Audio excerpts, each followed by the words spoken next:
And one guy who's been around the NFL for a long time now, 2007 was his rookie season. Adrian Peterson turns 36 next month. He continues to talk about two objectives. One is either easier than the other. One is winning a Super Bowl. The other one is much harder. That's catching Emmitt Smith and taking the all-time rushing record. Here's the latest from Adrian Peterson on his lingering desire to pass Emmitt Smith. It's something that I'm mindful of. Like, okay, it's only, I know it's about 3,800, 4,000, something like that.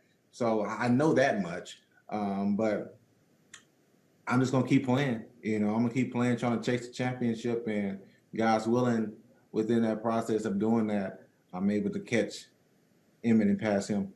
I want to set the bar at a different level. I want to literally be a 40-year-old back out there rushing for 1,500 yards, and amazing people still. Yeah, I got to admire the attitude, and it's kind of what we're talking about. We continue to go about our lives with our goals, with our dreams, day in and day out. It doesn't really matter if you get there or not. It's just having them is what gets you through times like this. Is he going to get 3,535 yards? I don't think so. He'd have to play 5 more years. He wants to play into the age of 40. That's 5 more seasons. He needs to average 707 yards per season. He had 600 and some change, not much change for the Lions in 2020. He's got a long way to go. He's got several guys he's got to jump. I say, the will is there. The determination is there. The problem is the employment needs to be there. You need to have a team. You need to be on the field. You need to be getting the ball. I think if he would get 250 carries a year or 200 a year, he's going to get there.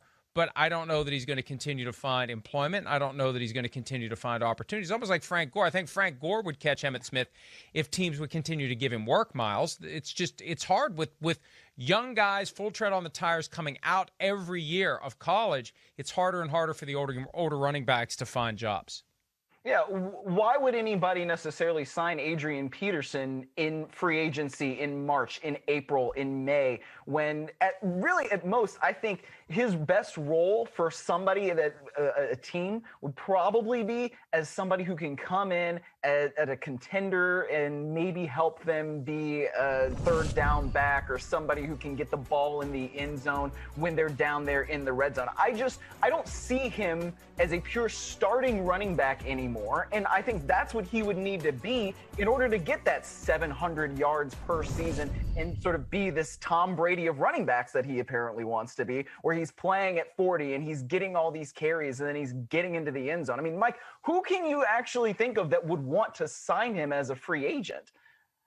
In him when he was released by Washington, but they wanted to wait until after their week 1 game against the Texans because there's a quirk in the rules that if you sign a vested veteran after week 1 and it doesn't work out, you don't owe him his full season salary as a practical matter under the collective bargaining agreement. The Lions were willing to jump pre-week 1, which is why he went with Detroit. In hindsight, does he wish he'd gone to Kansas City? They went with Le'Veon Bell after Bell was cut by the Jets. Bell didn't work out. Peterson, I think, at least would have contributed to the cause. I could see the Chiefs being at least interested in Peterson for 2021.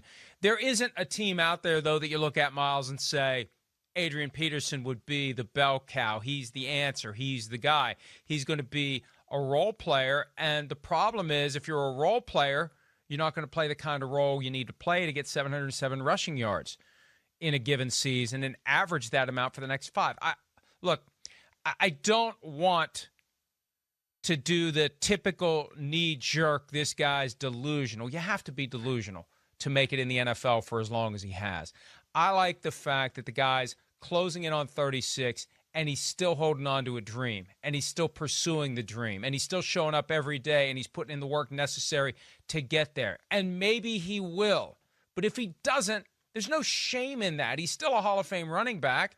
And I think the fact that he's holding out that hope to win a Super Bowl, to pass Emmitt Smith, that's the thing that keeps him going. Otherwise, maybe he would just call it quits and be done. Yeah, I don't think he is as delusional as many people in his situation might be, because when you look at it, he's still pretty productive. I don't know if you could say, all right, you look at him and you look at Frank Gore, which one would you rather have? I mean, I'd probably rather have Adrian Peterson if it comes down to it, because if you're talking about an older running back, at least he still shows a little bit more explosion, where if you're looking at Frank Gore, and don't get me wrong, I have a ton of respect for Frank Gore and how long he's played in this league, but that's more 2 yards in a cloud of dust. At least Adrian Peterson can break off a 7-yard run, a 10-yard run if he gets the right amount of space. Maybe he gets a 35-yard touchdown. I just don't think you can see that from Frank Gore. But I think based on the way Adrian Peterson works and the way that we know how much he's taken care of his body to this point in his career, I don't think it's too delusional for him to think that, yes, he could eclipse that mark if he got the opportunity. But Mike, like you said, it's about the opportunity. And frankly, if you're a team, I want the guys who have less tread on those tires. Yeah, absolutely right, especially because if they're farther down on the depth chart, they're contributing on special teams. They are cheaper. You don't have to worry about the injury factor as much, and you also don't have to worry about this notion that you're going to have a guy on the sideline who's thinking, why am I not in the game? Why am I not getting the ball? I think back to the first game of the 2016 season when he was it 2017? I'm off by a year. 2016 was his last year with the Vikings. He was out most of the season with a knee injury. 2017, Saints and Vikings. He was stewing on the sideline because he wasn't getting the kind of opportunities he thought he would get, and he ended up being traded by the Saints during that season. So it's a tough balance. It's a tough call. And I think Tampa Bay would be a perfect spot for him if they had a need because, you know, he'd fall under the Tom Brady spell. Maybe he'd start doing some of the Tom Brady methods of pliability and avocado ice cream and find a way to extend his career to the point where he'd like to make it to 40. Maybe have a 45-year-old quarterback and a 38, 39-year-old running back in Tampa Bay. That would require Leonard Fournette moving on, and I think Fournette at this point clearly a better option than Adrian Peterson. But again, I like the fact that the guy still wants to play. And I agree with you. I'd rather have him than Frank Gore, even though I do believe Frank Gore is a first ballot Hall of Famer for sure the durability and production that we've seen over the years. But, we talked to Emmitt Smith a couple of weeks ago in advance of the Super Bowl, and Adrian Peterson, not one of the names that's on Emmitt Smith's radar screen when it comes to people who could catch his record. Here's a little bit of what we talked to Emmitt about when we talked to him in the few days before the Super Bowl. Is there anybody out there that you've kind of flagged as this could be the guy who eventually breaks my record? It's too early.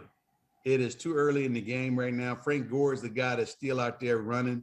And, he's inching closer and closer.